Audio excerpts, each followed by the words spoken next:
मित्रों नमस्कार।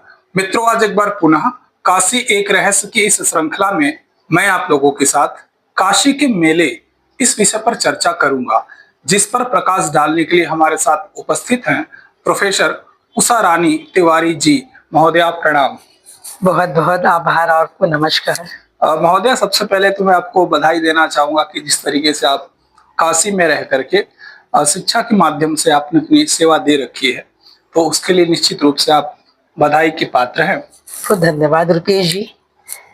और महामना की बगिया यहीं से शिक्षा लिया जी। यहीं पे एक संग्रहालय विज्ञान जैसे विभाग की स्थापना की और यहीं से सेवानिवृत्त हुई और काशी में ही जन्म हुआ और काशी के एक बड़े ही परंपरा और संस्कृति वाले परिवार में पैदा भी हुई, जन्म भी हुआ और शादी भी मेरी एक बहुत पढ़े लिखे और परंपराओं और संस्कृति से समृद्ध परिवार में शादी हुई। तो काशी तो मेरे जीवन में रची बसी है। तो इसी काशी और आपके जीवन को ध्यान में रखते हुए मैं आपसे जानना चाहूंगा कि काशी के प्रमुख मेलों के नाम बताने के साथ साथ उनके सामाजिक और धार्मिक महत्व को भी आप हमारे दर्शकों को बताने की कृपा करें। विषय तो इतना बृहद है रुपेश जी कि काशी के मेले की जब हम बात करते हैं तो काशी का जो मिजाज है जी, यहाँ की जो मौज मस्ती, अक्खड़पन, फक्कड़पन, यहाँ के जो संगीत रसिक हमारे जो बनारसी हैं उनका जो मिजाज है उसके बारे में कहा जाता है कि काशी 7 बार न्यो त्योहार। मतलब यहाँ का जो मिजाज है लोगों का, यहाँ दिन भी कम पड़ जाते हैं त्योहार मनाने के लिए। और भानुशंकर मेहता जी ने तो कहा कि 7 बार 13 त्योहार, यानी 365 दिन में 563 पर्व जो है मनाए जाते हैं। ये स्थिति है। तो अब आप ये बताइए कि अब आप इतनी बड़ी सूची है यहाँ पे त्योहारों की और मेलों की कि उसको बताना बहुत ही कठिन है। समय की सीमा है और बहुत सारी हमारी सीमाएं हैं। लेकिन क्योंकि हम लोग इस काशी के मेलों की बात कर रहे हैं तो जो यहाँ के लक्खी मेले और एक चीज जो मैं आगे बताऊंगी कि कैसे काशी के ये जो मेले हैं लोक परंपरा, एक लोकोत्सव के रूप में परंपरा का इस टेक्नोलॉजिकल युग में भी निर्वहन कर रहे हैं। तो मैं उसकी चर्चा करूंगी और कुछ ऐसे विशिष्ट मेले हैं जो केवल काशी में ही होते हैं और कहीं नहीं होते। तो मुझे लगता है ये अपने श्रोताओं और दर्शकों को बताना ये भी ज्यादा जरूरी है। अब मैं अगर बात करूं तो मैं शुरुआत को तो मैं कुछ मेलों का पहले नाम गिनाती हूँ। लक्खी मेले की जैसे मैंने चर्चा की, इसलिए कहा जाता है कि वहाँ लाखों की भीड़ होती है और पूरी तरह से ये मेले शहरी मेले हैं। तो सबसे पहले रथ यात्रा का मेला, चेतगंज की नकटैया, नागनतैया, लोलार को नाटी मेले का भरत मिलाप है, लोलार का ये लोलार षष्ठी है। फिर उसके बाद कुछ जो विशिष्ट मेलों की मैं बात करती हूँ तो यहाँ पे जैसे आपका प्याला का मेला, फिर कटहरिया का मेला, फिर सोरैया का मेला, मतलब उसके बाद ध्रुपद मेला। मतलब यहाँ ध्रुपद मेला संगीत भी अध्यात्म भक्ति के साथ साथ यहाँ के जो बनारसी हैं वो संगीत के भी उतने ही प्रेमी हैं। तो इतने सारे मेले आप अद्भुत, मैं कितनी संख्या बताऊं। महामूर्ख मेला, रंग भरी एकादशी हमारी होती है, हमारे यहाँ महाशिवरात्रि होती है, हमारे यहाँ बैकुंठ चतुर्दशी होती है, हमारे यहाँ ये आपके क्या बोलते हैं ये शमशान, महाशमशान की जो मसाने की होली होती है। अरे मतलब बहुत बहुत बहुत बड़ी सूची है। तो मैं अब समय को ध्यान में रखते हुए मैं सोच रही हूँ कि सीधे मैं मेले की ही बात करूं। तो चूंकि मैंने लक्खी मेले से शुरुआत करी हूँ तो हमारे सबसे पहले जो मेले की शुरुआत होती है वो रथ यात्रा मेले से होती है। ये आपके आषाढ़ शुरू हो जाता है और इस मेले को पूरी की तरह से कहीं से भी भव्यता नहीं है बनारस की रथ यात्रा के मेले में। और उसके भव्यता के पीछे एक किंवदंती ये है कि जो दंडी स्वामी जी थे वो जगन्नाथ जी के बड़े अनन्य भक्त थे। तो वो काशी में रहते थे और उनके लिए जगन्नाथ जी का ही प्रसाद ग्रहण करते थे। एक बार बाढ़ आ गई तो 15 दिनों तक उनको प्रसाद नहीं मिल पाया, तो वो भूखे रह गए, केवल पानी पी करके रह गए। तो फिर जगन्नाथ जी ने उनको स्वप्न दिया कि तुम यहीं पे जो है मेरी मंदिर बनाओ। और मंदिर बना करके मेरी पूजा करो, प्रसाद ग्रहण करो। तो उन्होंने यहाँ की जो सेठ लोग थे, साहूकार थे, तो पंडित बेनी राम जी ने उनकी से उन्होंने इस बात का जिक्र किया तो उन्होंने 80 पे जो है वो मंदिर बनवाया और मंदिर भव्य बना। और ये इस मेले में क्या कहा जाए कि किस तरह से एक सखा भाव है प्रभु के प्रति, दास भाव भी है और सखा भाव भी है। जेठ के जो दोपहरिया है उसकी गर्मी से तपे हैं जगन्नाथ जी और भक्त लोग एकदम बेवल हैं, वो नहला देते हैं अपने प्रभु को, और इतना नहला देते हैं रात भर के प्रभु बीमार पड़ जाते हैं। और बीमार पड़ जाते हैं तो उसके बाद जो है उनको क्वारंटाइन कर दिया जाता है। आपने कोरोना में देखा ही है, उनको सर्दी जुकाम बुखार ये सब हो जाता है। तो और उसी कोरोना और ये स्थिति है कि देखिए जिस तरह से आम व्यक्ति का उपचार होता है वैसे प्रभु का भी उपचार हो रहा है। उनको वही लौंग, इलायची, जायफल, जैवित्री, तुलसी, गंगाजल का काढ़ा बना के दिया जाता है। मंदिर पूरी तरह से बंद कर दिया जाता है और वही जो काढ़ा बनता है वही लोगों को प्रसाद के रूप में भी दिया जाता है। भोग उनको वही लगता है, वो प्रसाद के रूप में। 15 दिन के बाद वो स्वस्थ हो जाते हैं, उनको परवल का जूस दिया जाता है। फिर वो कहते हैं कि भाई 15 दिन से तो बंद थे, हम अब घूमने चलेंगे, हमको बाहर ही। तो जब रथ यात्रा प्रभु को बाकायदा खोजवा, दुर्गा कुंड, कमच्छा सब होते हुए रथ यात्रा, जब पहले ये मेले की शुरुआत हुई तो उस समय रथ यात्रा का जो है बाहरी अलंग माना जाता था। अब तो बड़ी बड़ी अट्टालिकाएं हो गई हैं और पूरा शहर बस गया है, तो चारों ओर बाग बगीचे थे और मेला लगता था 3 दिन। और पूरी की ही भांति काष्ठ निर्मित रथ पर भगवान अपने भाई ये बलभद्र और सुभद्रा जी के साथ आते हैं। 3 दिन बाकायदा मेला लगता है और क्या ऐसा कहा जाता है कि बारिश जरूर होती है। अच्छा। अमृत की बूंदों की तरह से बारिश होती है। तो यहाँ के जो बनारसी हैं वो एकदम उस प्रेम अमृत रसधारा में एकदम भक्ति भाव में विभोर हो जाते हैं। और जो सबसे बड़ी इस मेले की विशेषता है, काशी में जो अद्भुत है मिजाज है, खान पान भी यहाँ का एक हेरिटेज है। तो यही रथ यात्रा के मेले से ही शुरुआत होती है आपके नान खटाई की। अच्छा। जो कि बिल्कुल देव दीपावली तक कंटिन्यूअस चलती रहती है। तो ये तो एक पहला मेला रथ यात्रा को हो गया। उसके बाद बात आती है नाट्य इमली के भरत मिलाप की। अब देखिए शिव की नगरी है लेकिन लीला किसकी हो रही है? राम की और कृष्ण की। क्या धार्मिक समन्वय है, कितना सहिष्णु है काशी का मिजाज। अभी जगन्नाथ जी की बात हुई, अब हम नाट्य इमली के भरत मिलाप की बात कर रहे हैं। ये मेघा भगत जी के द्वारा शुरू किया गया था। और सबसे बड़ी बात ये है कि मेघा भगत जी जो थे ये तुलसीदास जी के बहुत अनन्य वो थे। और तुलसीदास जी ने उनको कहा कि भाई ऐसा है कि मतलब चित्रकूट की जो है रामलीला शुरू करो।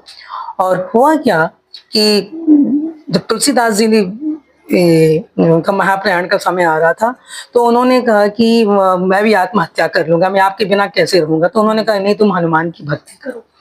और तो हनुमान की भक्ति में लीन हो गए। तो एक दिन उनको ऐसा महसूस हुआ मेघा भगत जी को कि ये ईश्वर उनको कह रहा है कि तुम अयोध्या आओ। वो अयोध्या चले गए। अयोध्या पे गए तो वहां सरयू नदी के ऊपर बैठे रहे तो 2 बालक आए, उनको अपना धनुष बाण पकड़ा करके चले गए। वो बेचारे रखवाली कर रहे थे, देख रहे हैं, और सुबह से शाम हो गई, आई नहीं। उनकी उसी में नींद लग गई। तो उन्होंने कहा कि तुम बनारस जाओ और वहां पे जाके चित्रकूट की रामलीला शुरू करो और वहीं पे तुम्हें जो है हमारा दर्शन होगा। तो यहाँ भी रामलीला के कई प्रकार हैं। झांकी लीला है, संवाद लीला है। तो मैं ज्यादा उस पर नहीं जाऊंगी क्योंकि हम लोग मेले की तो ये झांकी लीला है। तब उन्होंने क्या किया कि चित्रकूट की जो है रामलीला शुरू किया। और चित्रकूट की ये नाट्य इमली का जो भरत मिलाप है ये केवल 5 मिनट की लीला है। कहानी सबको पता है, मैं कहानी पे नहीं जोर दूंगी कि वो राम 14 साल के वनवास के बाद आते हैं और नाट्य इमली यहाँ स्थान है। और सूर्यास्त का समय होता है 4:40 से 4:45 के बीच में।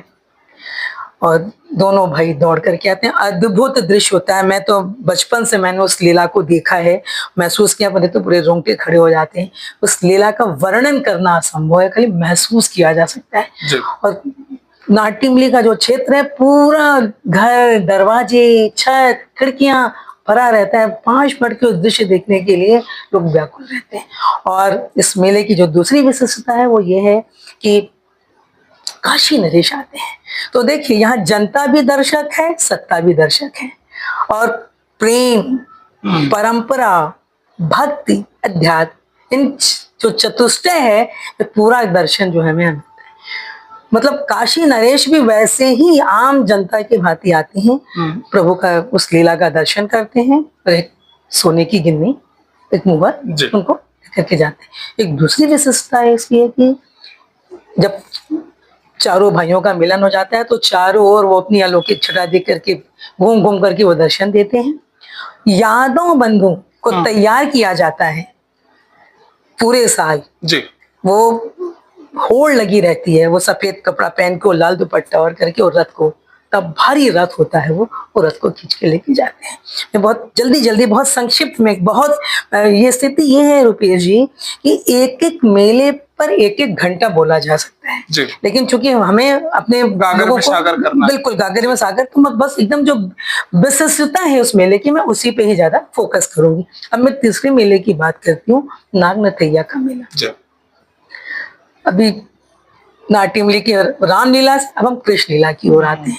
सभी को पता है, ये कथा सबको पता है, और उस कृष्ण लीला की इस कथा का जो अंकन बड़े ही ये भी तुलसी घाट पे होती है। तुलसीदास, देखिए तुलसीदास जी राम के अनन्य प्रेमी, लेकिन उनका ये कहना था कि आपका जो इष्ट देव है उसको आप जिस रूप में भी आप जब आप उसका ध्यान लगाओगे तो वो सर्वव्यापी है, उस बिल्कुल हर रूप में आकर के आपको दर्शन देगा, जाकी रही भावना जैसी। जी। बिल्कुल। तो अब वो तुलसी घाट पे भी उन्होंने शुरू किया ये नागनथैया की लीला।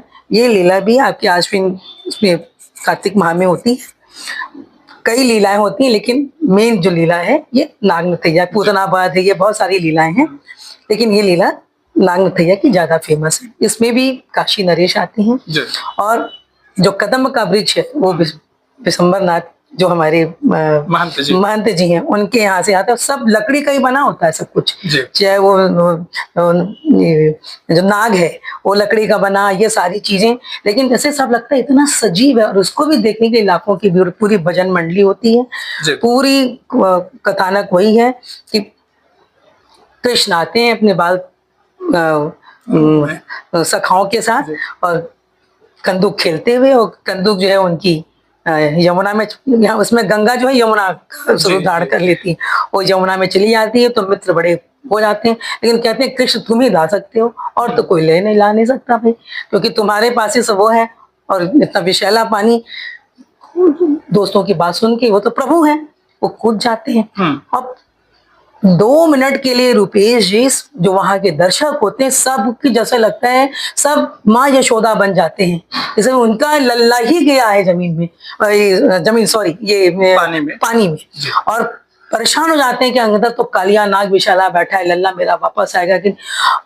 बिल्कुल, मैंने तो जब मेलों का प्रलेखन कर रही थी तो मैंने भी खुद, मेरी आंखें भी फटी की फटी और एक अजीब सी घबराहट हो रही थी। जैसे लग रहा था कि इतना जीवंत वो दृश्य हो जाता है कि लगता है कि अरे क्या हो गया, कृष्ण जी तो चले गए, वापस आएंगे कि नहीं आएंगे। लेकिन 2 मिनट के बाद जब बांसुरी बजाते हुए कृष्ण आते हैं तो सबके चेहरे पे और लीला और हर हर महादेव का जो जयकारा लगता है, वो सारी चीजें अद्भुत दृश्य होता है। वहां भी काशी नरेश आते हैं और मुहर देते हैं, एंजॉय करते हैं और बस चले जाते हैं। अब मैं इन तीनों की तो बात मैंने किया, अब मैं आती हूँ छेदगंज की नकटैया। जो छेदगंज की नकटैया है सभी को पता है, कहानी पता है कि जब राम जी वनवास में जो दंडकारण्य वन में रह रहे थे तो सुपर्णखा भी आसुरी प्रवृत्ति की थी और वो भी रह रही थी। वो राम जी के पास आती, फिर राम जी उनको लक्ष्मण जी के पास भेजते हैं और उसकी आसुरी प्रवृत्ति से उग्र होकर के, क्रोधित होकर लक्ष्मण जी उनकी नाक, तो ये खर दूषण का जो प्रयाण चलता है वो छेदगंज की नकटैया के रूप में जुलूस निकलता है। लेकिन उस समय कुछ राजनीतिक, देखिए काशी वासियों का जो मिजाज है वो यहाँ के स्वतंत्रता संग्राम में भी उनकी कितनी बड़ी भूमिका है। वो साहित्य प्रेमी भी हैं, कला प्रेमी भी हैं, संगीत प्रेमी भी हैं, लेकिन देश के प्रति, राष्ट्र के प्रति भी उनकी उतनी ही जिम्मेदारी है। क्योंकि उस समय ऐसा था कि 1857 के गदर के बाद अंग्रेजों का जो अत्याचार हो रहा था उससे काशीवासी अपने को बड़े अपमानित महसूस कर रहे थे और छेद सिंह को भी भागना पड़ा था वॉरेन हेस्टिंग्स की वजह से। बल्कि वो ये कहते थे कि हाथी पे जी, घोड़े पे हौदा, भागा भागा वॉरेन हेस्टिंग भागा, इस तरह से करके वो अपने अपमान को कहीं ना कहीं व्यक्त करने के लिए नकटैया को उन्होंने औजार बनाया। और उसमें उन्होंने क्या किया, उसी समय 1920 में गांधी जी का असहयोग आंदोलन भी चल रहा था, तो उससे भी नमक सत्याग्रह और विदेशी वस्त्रों की होली जलाना, ये सब करना, तो उससे स्वांग और जो विमान के माध्यम से भगत सिंह को फांसी पे चढ़ाना, रानी लक्ष्मीबाई की वीरता की, वो इन स्वांग के माध्यम से वो अंग्रेजों को अपमानित करने का प्रयास कर रहे थे। और इतना ही नहीं, पूरी रात भर ये नकटैया का, ये करवा चौथ के दिन मनाया जाता है जी। और पूरी रात ये जश्न चलता है, और खाना पीना व्यंजन, और साथ में कालियां चलती हैं, कालियां अपने तलवारों से प्रदर्शन करती हैं, बहुत सारी चीजें हैं। तो जो असली चीज है, उस समय क्या करते थे, नकटैया के दौरान राष्ट्र हित से संबंधित पर्चियां भी बांटी जाती थी। और काशी के जो बुद्धिजीवी थे, जैसे संपूर्णानंद जी और ये आपके भगवान दास जी, शिव प्रसाद जी, इन लोगों ने भी अपने वाणी से और इस नकटैया को जो है और संस्कारित किया और मुखरित किया। उन लोगों ने भी पूरा सहयोग दिया कि नकटैया के माध्यम से लोगों में राष्ट्र भावना का संदेश पहुंचाया।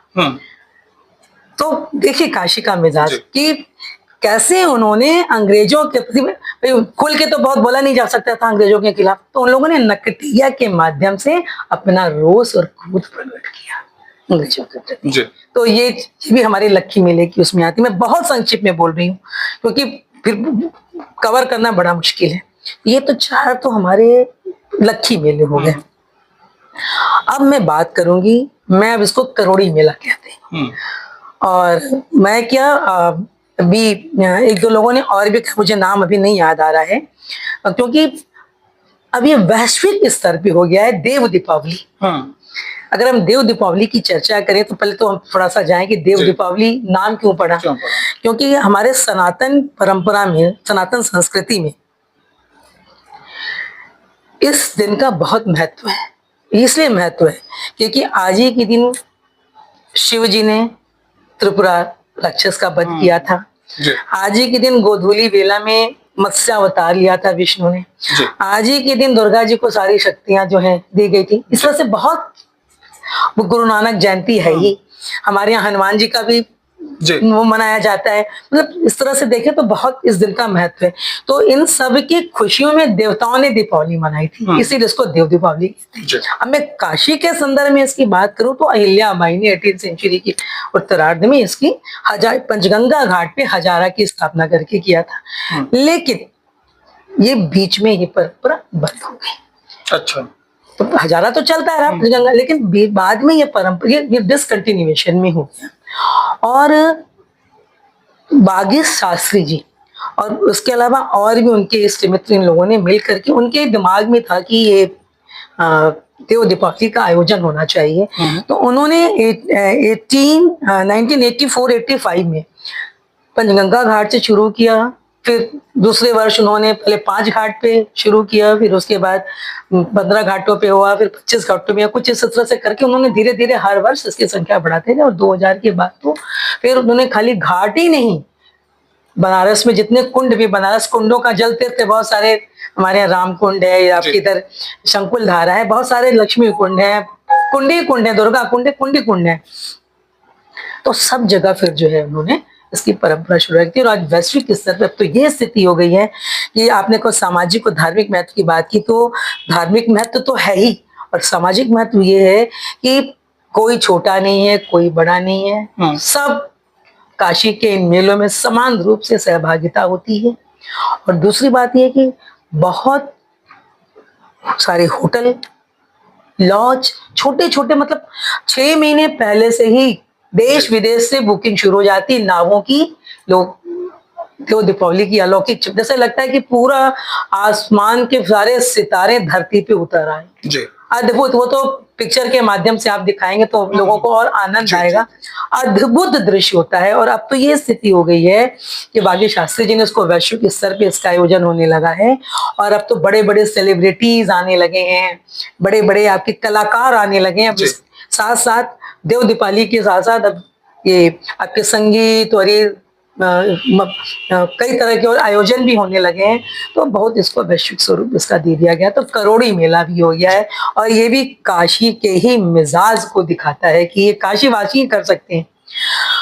अब मैं आ रही हूँ जो यहाँ के कुछ विशिष्ट मेले हैं। जी। विशिष्ट मतलब जो काशी के अलावा कहीं मनाए ही नहीं जाते। तो सबसे पहला तो मैं नाम लेती हूँ बुढ़वा मंगल का।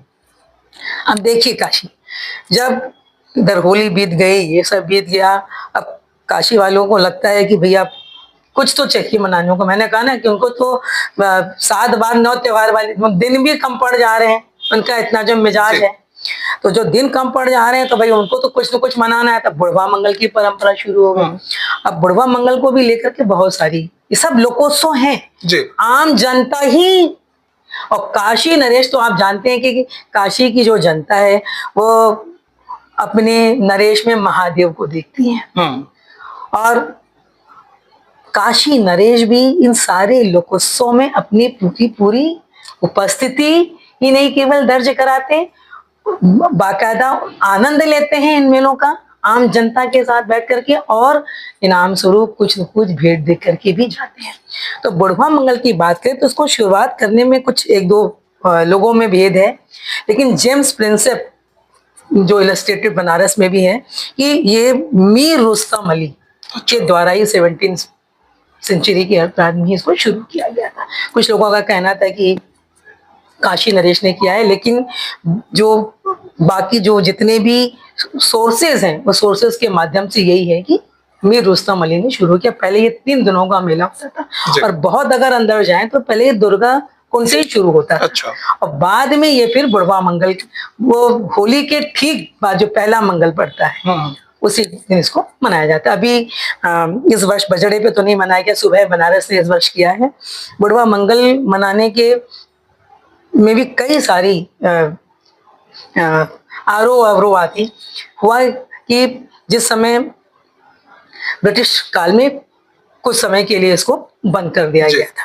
पहले 3 दिन तक चलता था मेला। पूरे घाटों पर जो है वो बजड़े का पूरा एक तरह से बिस्तर लग जाया करता था, झाड़ फानूस, और काशी की जो जिसको कहना चाहिए कि गायन, वादन और नृत्य तीनों की त्रिवेणी यहाँ देखने को मिलती थी। यहाँ की जो नर्तकियां थी, यहाँ की जो गायन परंपरा थी, वो वहां पे उनको बुलाया जाता था। और काशी के पहले केवल रईस, काशी के बाकी लोग पीछे से बैठ करके देखते थे, लेकिन जो रईस एलीट क्लास था वो उस तक ही सीमित था। वो लोग जाते थे, और बाकायदा इसके लिए परिधान निश्चित किए गए थे, सफेद परिधान, और स्त्रियों गुलाबी वस्त्र में, और जो टोपी पहनते हैं उसको दुपलिया टोपी। और चैत का महीना होता था, गुलाब चारों और गुलाब और इत्र, ये सारी चीजें विकार करके वो पूरी रात चलता था। खाना पीना महफिल पूरी वो सजती थी, और उसके बाद वो ठंडई और भांग और जलेबी, मतलब वहीं पे हलवाई बनाया करते थे, और लोग खाने का, पीने का, नाच गाने का पूरी रात आनंद लेते दिन चलता था। लेकिन बीच में ये परंपरा बंद हो गई, और कुछ सामाजिक परिस्थितियां भी थी, उसमें अकाल भी आया, तो लोगों ने इस मेले को, उत्सव को बंद कर दिया। लेकिन बाद में फिर उत्तर प्रदेश शासन के सहयोग से, और जब नवनीत जी थे, और यहाँ के और भी मान्य लोग, रामानंद तिवारी जी और शिवकांत शास्त्री जी जो हमारे आयुर्वेदाचार्य जी, इन लोगों को एक कसक थी, है ना, काशी वासियों को अपनी परंपरा के प्रवाह की बड़ी चिंता है। किसी भी तरीके से ये हमारे मेले उत्सव, जो हमारी सामाजिक समरसता की, जो हमारी मौज मस्ती की, जो हमारे सामुदायिक ये समभाव को जो करते हैं, जो उसके जो प्रतीक है, वो निरंतरता में चले, इसकी उनको बड़ी चिंता थी। तो फिर इन लोगों ने मिल करके, पंडित राजेश्वराचार्य जी वगैरह लोगों ने मिल करके फिर जो है इसकी शुरुआत की, और आज फिर से अपने वो भव्यता तो नहीं है, क्योंकि वो जमाना दूसरा था। और लेकिन अभी भी संस्थाएं आगे, जैसे मैंने बताया कि सुबह बनारस और भी कई संस्थान वगैरह मिल करके इस मेला का, इस मेले का वो आयोजन करती है। अब मैं बात करूं तो बुढ़वा मंगल हो गया, ध्रुपद मेला। अब काशी तो यहाँ पे गायन वादन गिरिजा देवी जी, हमारे सनाई बने बिस्मिल्लाह खां जी, राजन साजन मिश्री जी, छन्नूलाल मिश्री जी, कितने में नाम गिनो, सब जी। पद्म भूषण, पद्मश्री, पद्म पद्म भूषण, विभूषण। पद्म विभूषण, सब तो यहाँ पे कलाकार। चूंकि ध्रुपद परंपरा भी नष्ट धीरे धीरे उसको संरक्षित करने की भी पंडित राजेश्वराचार्य जी को सूझी और उन्होंने फिर 3 दिनों का ये ध्रुपद मेला उन्होंने शुरू किया 19वीं शताब्दी में। ये 1900 मुझे लगता है 95-95 से, कुछ सन इधर उधर हो सकता है, उन्होंने शुरुआत किया। और इस मेले में जो ध्रुपद गायन के जो जितने वाद्य हैं, पखावज है, विचित्र वीणा है, इन सब का जो है उन्होंने संरक्षण करना शुरू किया और कलाकारों को बुलाना शुरू किया। और बड़े बड़े कलाकार आने रहे। और इतना ही नहीं, इधर ध्रुपद मेला, इधर संकट मोचन का संगीत समारोह भी, इसका तो अद्भुत है। क्योंकि इसलिए अद्भुत है कि यहाँ आने वाले जो कलाकार हैं वो विश्वविख्यात पद्म विभूषण, बता तो रही हूँ कि एक से एक, चाहे वो आपके जसराज जी हों, चाहे वो आपके सनाई वादक हमारे बिस्मिल्लाह खां जी हों, चाहे हमारे ये आपके सरोद ये अमजद अली खां जी हों, ये विचित्र वीणा के विश्व मोहन भट्ट, मेरे यहाँ लोग आ करके हनुमान जी के दरबार में अपनी हाजिरी लगाना और बिना पारिश्रमिक के और अपनी कला के माध्यम से उनको अपना समर्पण और आने का एक सौभाग्य समझते हैं। तो एक अगर मैं ये कहूँ कि काशी के रसिक और इन कलाकारों का भी एक अटूट संबंध है, जो इस प्रकार के मेलों और उत्सवों के माध्यम से जो है वो परिलक्षित होता है। जी।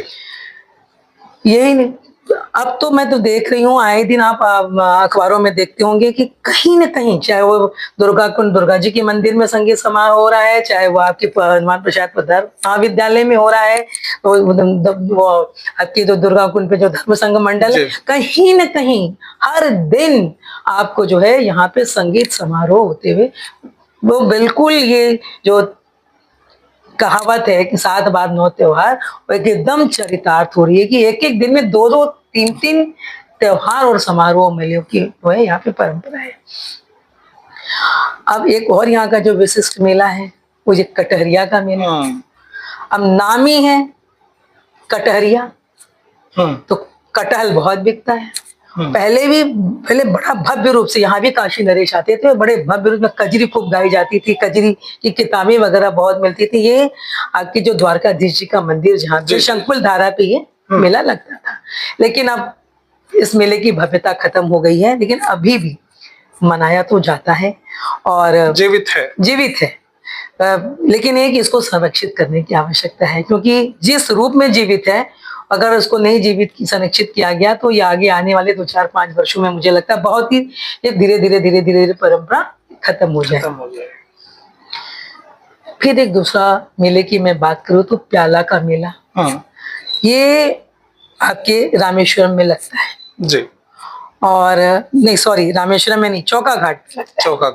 और वहां पे ये धोबियों का मेला है तरह से। और चूंकि अब इसको थोड़ा राजनीतिक रंग भी दे दिया है, मैं आपको जो फोटो देंगे उसमें आप देखिएगा कि चूंकि राजनीतिक रंग हो गया है और एक वर्ग विशेष से ही सीमित हो गया है, तो मदिरा वदिरा थोड़ा चलती है और ये सारी चीजें थोड़ी विकृतियां हैं इसमें आ गई।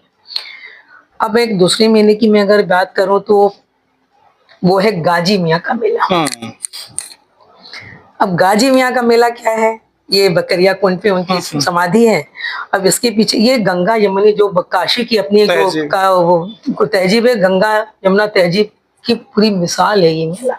हिंदू मुस्लिम दोनों ही जाते हैं। अच्छा। इसके पीछे ये कि महमूद गजनवी ने अपने साले को भेजा था आक्रमण करने के लिए, उनको यहीं पे बेटा हुआ और 19 साल की उम्र में, 18-19 साल की उम्र में ही वो हिंदुओं से युद्ध करते करते वो मारा गया। उसको पीर आलम के नाम से भी जाना जाता है, तो मुस्लिम उनको शहीद मानते हैं। उनकी याद में वो जाते हैं, मजार में जाते हैं और चादर चढ़ाते हैं और ढपली की संस्कृति, ढपली बजा करके जो है उनके प्रति अपना वो एक तरह से समर्पण करके, एक तरह से उनके प्रति अपनी जो है एक इसको कहना चाहिए एक आदर, एक सम्मान, शहीद का चूंकि मानते हैं तो उनको प्रति आदर और सम्मान देते हैं।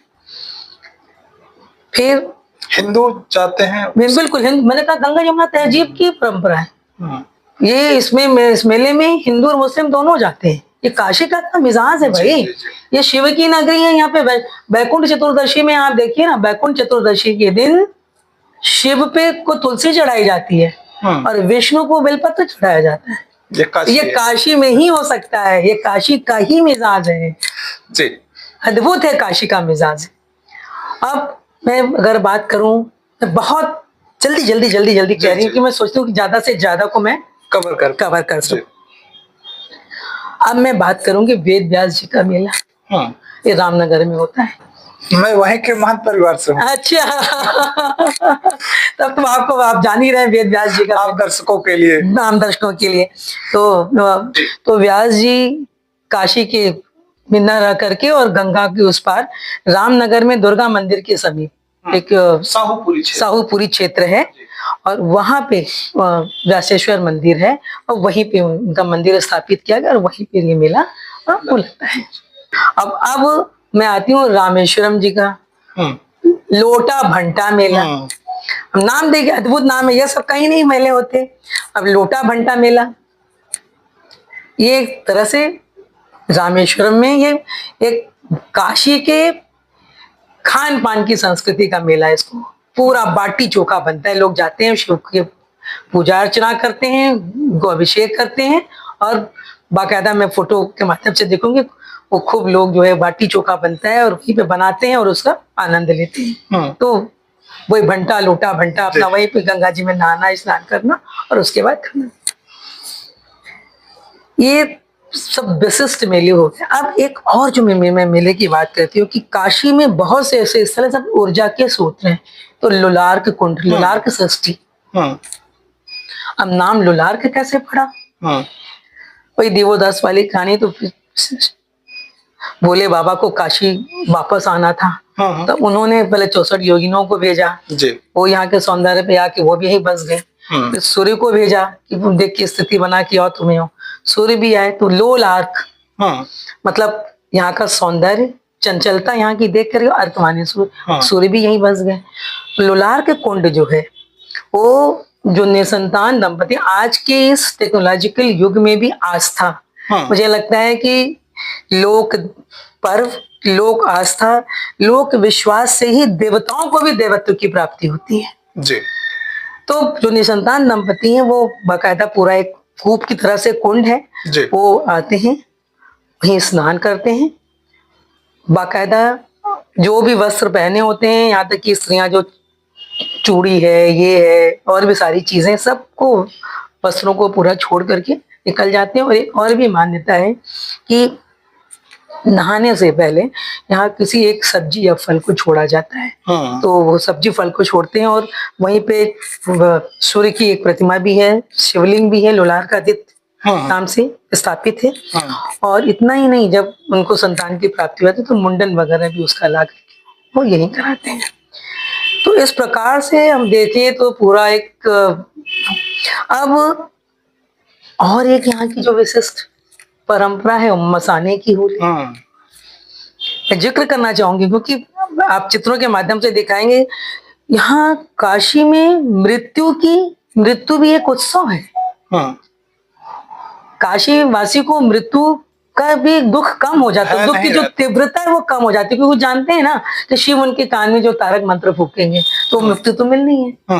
तो जो एक मृत्यु का भी भय है उसकी तीव्रता भी काशी में रह करके कम हो जाती है। तो क्या है मसाने, होली खेले दिगंबर मसाने में तो चंद्रलाल मिश्र जी ने गाया ही है। क्योंकि शिव जी हमारे शमशान में ही उनका वास है तो उनके जो है ये पूरी तरह से औघड़ और साधु और वो जो है वो ये होली रंगों से नहीं खेली जाती, पुष्पों से नहीं खेली जाती, चिता की राख से होली खेली जाती है। अब बाकायदा चिता की राख को अपने वो भस्म को लगा करके और वो पूरी होली खेली जाती हो शिव, चूंकि शिव औघड़ है हमारे बाबा तो उनको प्रसन्न करने के लिए।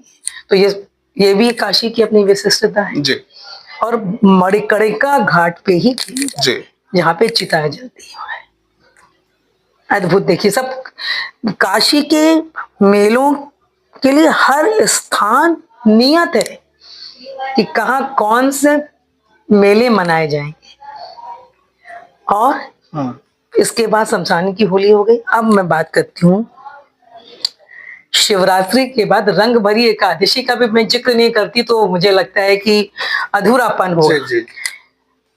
अभी आपने कि काशी की परंपराओं में बिल्कुल जो लोक परंपरा में लौकिक व्यवहार में जो चीजें होती हैं वो चीजें भी दिखाई पड़ती हैं। जी। अब शिव की नगरी, उनके प्रभु का विवाह होने जा रहा है तो उत्सव क्यों ना मनाया जाए? जी अवश्य।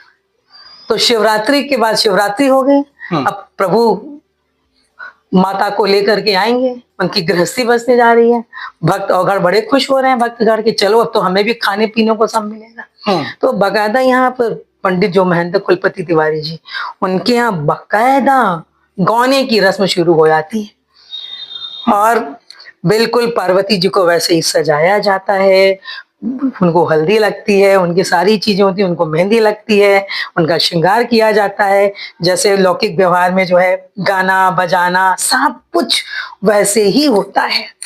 और इधर शिव जी को केवल पार्वती को नहीं सजाया जाता, शिव जी को, गौरा जी नहीं हमारी सजती, इधर शिव जी को भी केवड़ा गुलाब कौन कौन से फूल नहीं, मोगरा, सारे फूलों से उनको दुनिया भर के इत्र और चंदन सब से उनको भी सजाया जाता है। और एक और जो मैं बात करती हूँ, मैं यहाँ उल्लेख करना चाहूंगी, शिव जी की जो पगड़ी है वो मुस्लिम ही बनाते हैं। अच्छा, मुस्लिम कारीगर की द्वारा बनाई जाती है। काशी का मिजाज तो मतलब क्या बताया जाए कि नहीं, एकदम ताना बाना है। हमारे हर परंपरा में, हमारे हर रीति रिवाज में किस तरह से उनकी भूमिका है और कितना उनको महत्व है। जी। फोटो से दिखाइएगा, मैं फोटो दूंगी आप। जरूर जरूर। तो वो उसके बाद वो रजत पालकी में उनके विग्रह को बैठा करके और 5 ही मिनट के लिए सब होता है, लेकिन अद्भुत दृश्य होता है और उन पर पूरा अबीर गुलाल और ये गुलाब की वर्षा से उनको पूरा एकदम स्नान करा दिया जाता है और देख करके आनंद विभोर होकर के काशीवासी जो है इसका आनंद लेते हैं। तो इस तरह से ये सारे मतलब मैंने जो विशिष्ट मेले हैं उनकी एक सूची मैंने आपके सामने रख दी। महोदया, आज के डिजिटल और आधुनिक युग में काशी के मेलों की प्रासंगिकता क्या है? डिजिटल युग तो है जी, लेकिन इन मेलों का जो सजीव दिग्दर्शन है जी, तो उसकी प्रासंगिकता तो कभी खत्म हो ही नहीं सकती है। क्योंकि डिजिटल युग में बैठ के रील देखेंगे करेंगे और वहां जाकर के जब हम मेलों को जाते हैं, क्योंकि मेलों का मतलब क्या है, आप तीज त्योहार मेले होते हैं, आप में उमंग उत्साह और एक सामुदायिक भावना को प्रेरित करते हैं। तो डिजिटल युग में हम घर बैठ के अकेले के लिए मोबाइल पे बैठे वो आनंद नहीं आएगा। तो उस आनंद को महसूस करना तो वो तो मेलों में जा करके ही, उनको देख करके ही आनंद है। तो प्रासंगिकता तो इसकी कभी खत्म हो ही नहीं सकती और शायद काशी का ये मिजाज ही है, इस डिजिटल युग में भी ये निरंतर प्रवाहमान है। गंगा की तरह से हमारी परंपराएं काशी में अभी भी इस डिजिटल युग में आज भी हम छात्रा में अपनी बेटी को हम लेके जाते हैं, दिखाते हैं कि देखो यहाँ का मेला है, तभी तो परंपरा बनी रहेगी। क्योंकि हाँ, अब ये चूंकि सीधी सी चीजें कि अब पहले की जीवन शैली और चीजों में बहुत फर्क तो आया ही है, तो उससे कुछ प्रभाव तो पड़ा ही है, लेकिन अभी भी जो बनारस के जो पक्के बनारसी हैं, जो नेमी लोग हैं, वो अभी भी इस परंपरा का निर्वहन कर रहे हैं, उनके उत्साह में कोई कमी नहीं आई। युवा पीढ़ी को काशी के मेलों से क्या सीखना चाहिए? बहुत, ये तो अब युवा पीढ़ी तो हमारे चाहे वो अमूर्त विरासत हो चाहे मूर्त विरासत हो, उनकी संरक्षक वही हैं जी। और उनको इस मेले से ये सीखना चाहिए कि हम कोई भी राष्ट्र, उसकी नींव तभी सुदृढ़ और मजबूत होगी जबकि वो उसकी परंपराएं मजबूत होगी। भाई किसी भी, अगर हमें पौधे को पुष्पित और पल्लवित करना होगा तो उसकी जड़ों में पानी देना होगा जी जी। तो जब जड़ी सूख जाएगी तो कैसे चलेगा? तो हमारी भारतीय संस्कृति, हमारी परंपरा, हमारी काशी की परंपरा और संस्कृति पूरी तरह से इन मेलों में जीवंत है। तो जब ये युवा पीढ़ी जाएगी तो हमारी उसको देख के ये होगा कि अरे इस तरह से हमारी परंपराएं हैं, इतनी 17वीं शताब्दी से चल रही है, 18वीं शताब्दी से चल रही है, 500-500 वर्ष पुराने मेले हैं। और आज भी उनकी प्रासंगिकता, आज भी राम और लक्ष्मण के चरित्र कितने प्रासंगिक जी। हैं। तो युवा पीढ़ी तो बहुत कुछ सीखने समझने के लिए, और उनको मेलों को दिखाना चाहिए और उनको इनको संरक्षित करने की दिशा के लिए उनको प्रेरित करना चाहिए। महोदय, आपके पास समय का अभाव रहता है, लेकिन हर बार की तरह आपने पहले भी मुझे अवसर दिया था और इस बार भी आपने ऐसे अमूल्य विषय पर सानिध्य प्राप्त करने का शुभ अवसर प्राप्त कराया, तो इसके लिए मैं निश्चित रूप से आपका आपका धन्यवाद बहुत बहुत आभार रुपेश जी कि आपने मुझे मौका दिया, और जो कुछ मैंने, चूंकि मेरा एक प्रोजेक्ट रहा है जी। और इंस्टीट्यूट ऑफ इमिनेंस के तहत मैंने काशी के अमूर्त सांस्कृतिक विरासतों का प्रलेखन किया, तो उसमें मैंने यहाँ के मेले और त्योहार का, मैंने बताया ना आपको कि बहुत बड़ा विषय है और मैं तो केवल छू करके निकली हूँ। मैंने हर मेलों को चूंकि कवर करने की एक लोभ में बस केवल छू छू करके बहुत कुछ बताना चाहती, लेकिन मैंने अगर बताना चाहूँ तो एक एक मेले पर एक एक जो है एक एक आपका एपिसोड बन सकता है, तो मैं केवल छू के निकल गई हूँ बस। एक बार पुनः प्रणाम। बहुत बहुत आपका आभार।